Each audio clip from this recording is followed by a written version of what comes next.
Welcome to Ask Free. In this video, we will discuss how Mojo manages memory and what is ownership in Mojo Memory Management. We'll also look at a practical example and write some Mojo code. Imagine you lend your friend your favorite book. Then after reading, he pass it to the next one, and then next, and the next, and so on. Nobody knows who owns it, and someone throws it away. Another person still tries to read it. Totally chaos. That is exactly what happens in programming languages when memory ownership is not managed properly. Mojo says, every value has one owner. Not 2, not 3, not 10. Only one. When the owner dies, Mojo automatically destroys the value safely. In programming, data is mainly stored in two places: stack memory and heap memory. The stack is very fast, automatically managed, and cleaned when a function ends. Every function call creates something called a stack frame, and when the function finishes, that memory is automatically removed. Unlike stack, heap data can survive after a function ends. That makes it flexible and powerful, but also dangerous, because multiple parts of a program may access the same heap memory. This can cause major memory problems like use after free, double free, and memory leaks. These bugs can crash programs and are often difficult to debug. Languages like Python and Java use garbage collection to automatically clean unused memory. Languages like C and C++ require developers to manually manage memory, which is faster but more error-prone.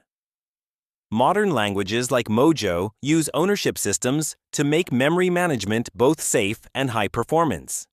Now let's understand. Value semantics. This is the heart of Mojo.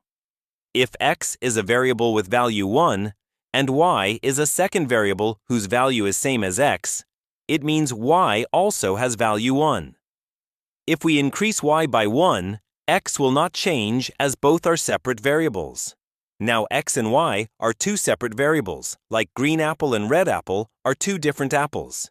Most beginners think x and y are connected and has one value in memory for both.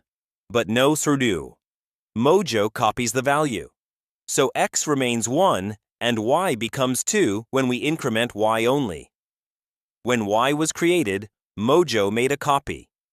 That is called pass by value. In contrast, reference semantics are very fast, very memory efficient, but dangerous. Because who owns the memory? This is where bugs start. Now let's write some code in Mojo. Here, I'm defining a function named add2. This function takes a parameter x of type integer. Now z is a variable where we assign the value of x. Then we increment z by 2, and finally, print the value of z. Now we define the main function to call this function. Here, we create a variable y with the value 1 and pass it to the add2 function. Then we call add_2 open parenthesis y, close parenthesis, and finally, print the value of y. To run write Pixie shell, and then write Mojo and file name.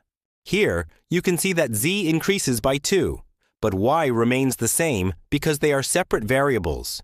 When x is assigned to z inside the function, Mojo creates a copy of the value instead of modifying the original variable. Mojo's philosophy is safety plus performance together.